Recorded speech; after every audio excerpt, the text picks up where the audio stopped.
Hi, everyone. I just wanted to give a quick update on where we are coming back into the church.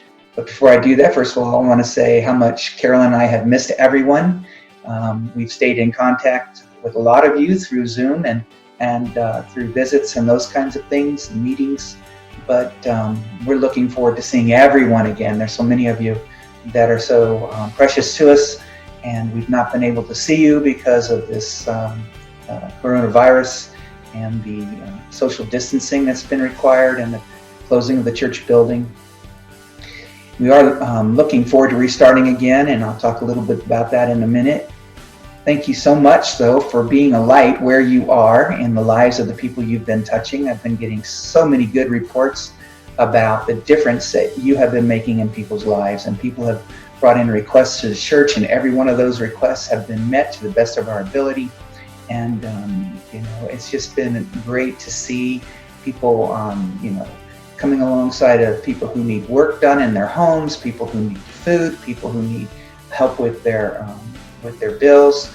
We've seen all of that continue, even though we haven't had a single church service at the church. You guys have been an awesome example of what the church is all about over the last couple of months. So thank you again for being the light that you are. It's such a privilege to be part of this church family, and certainly a great honor to be your pastor. And I know Pastor Dave shares that sentiment with me deeply. We care about you all, and we're looking forward to just getting back together. So moving forward, I want to talk about our office opening, and it's now open. It's Monday through Thursday, 8:30 to 4:30. So you can come to the office if you need anything.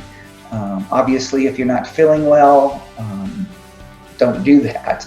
But as long as you're healthy, you can come on to the office at any time, and certainly you can call at any time. And even after office hours, as is our norm, you can contact myself or Pastor Dave or any of the leaders that you see on our webpage or on any of our bulletins, our communication cards that we send out.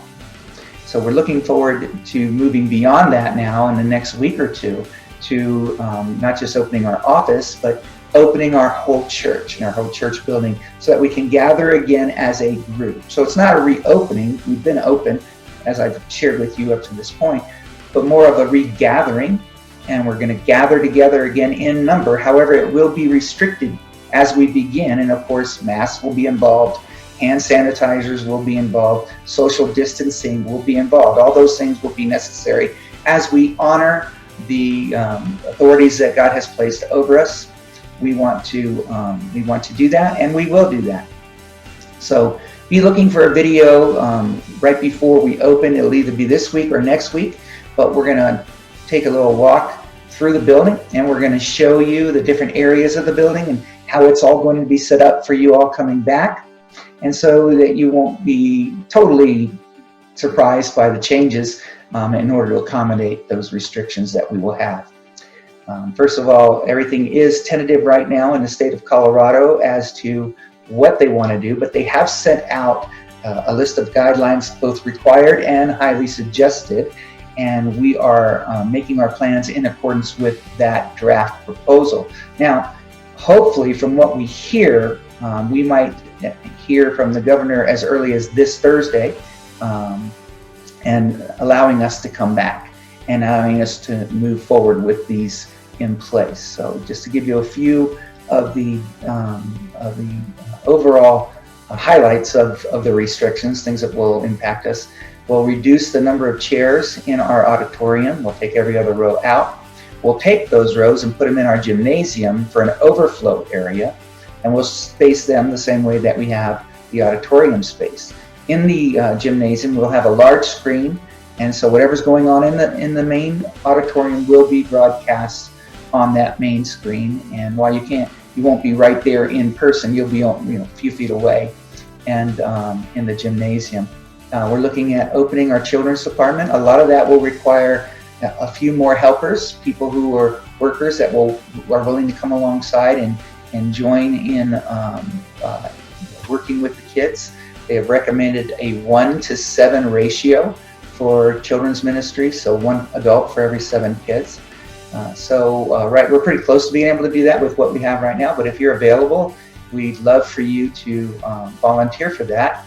And you don't have to miss the message, because we're going to begin with 2 services. So at 8:30 we'll have one, and we'll want that to be very, very conscious of those who are susceptible to the COVID virus.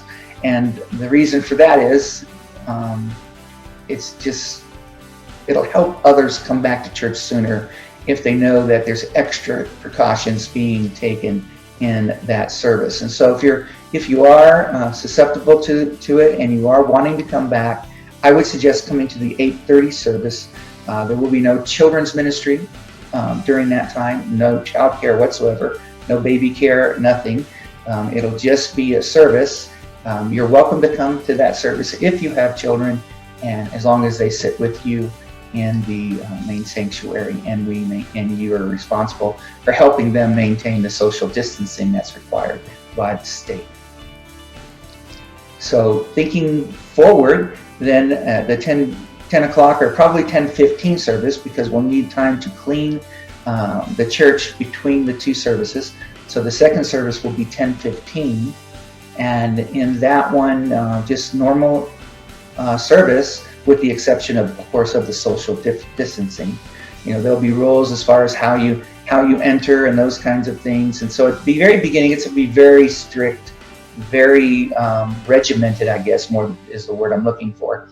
And as we get more comfortable and as the requirements become less restrictive, obviously we will become less focused on those things, and looking forward to the day when we're walking in and out of the church and not even concerned about this disease. It will come. That day will come. It's just we're not there yet. And I want us to all just be ready to honor God by honoring the authorities and loving each other enough to accomplish the social distancing that is going to be necessary. So there's one last thing that I want to talk about, and that is we're all different. We all see things differently. For some of us, one thing is holy and another thing is not. One thing is important and another thing is not. For some of us, sharing the gospel is important. For others of us, helping people and teaching people is important. One isn't better than the other. And the same is true for things like, according to Paul and his teaching, one person thinks that one day is holy, another person thinks that every day is holy.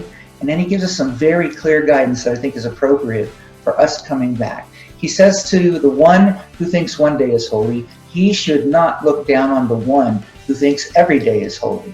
And then he says to the one who thinks every day is holy and believes that with all their heart, that they should not look down on the one who believes one day is holy.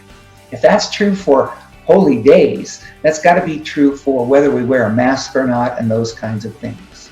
So keep that in mind as we come back. And Paul says to keep those things to ourselves, those differences to ourselves, because he doesn't want us arguing or looking down on each other or condemning one another because we're not taking the same precautions that others are. With that being said, I got to stress to you that people will not come to church, will not be able to come to church if they are susceptible and people are not, wearing their masks and doing the things that are necessary to protect them from catching the virus.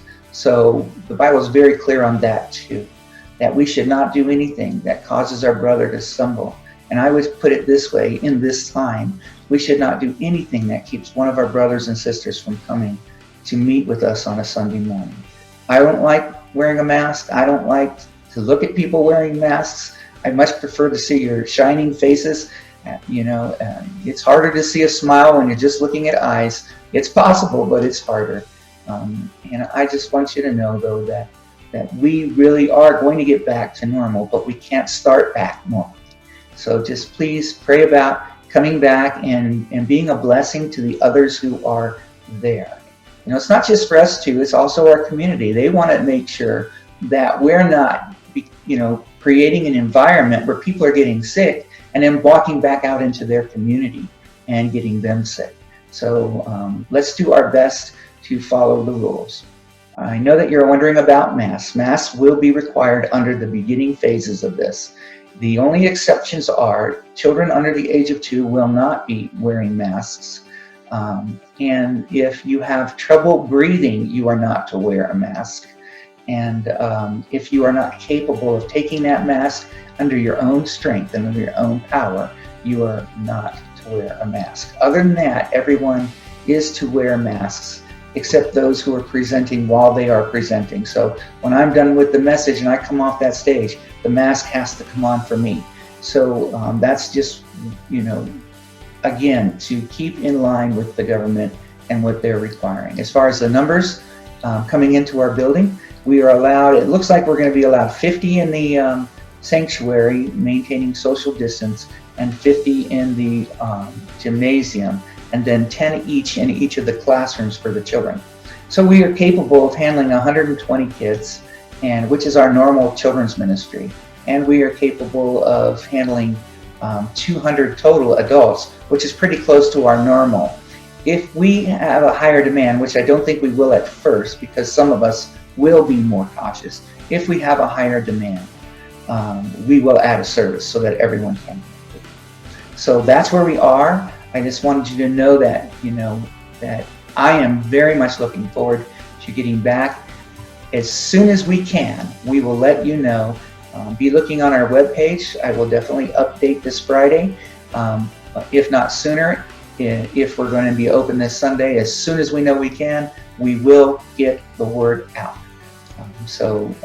But for right now, as of this is Wednesday morning, as of right now, the draft is out there, but the governor has not put it into force yet. So God bless you guys. Continue to meet together as God allows, and God puts on your heart.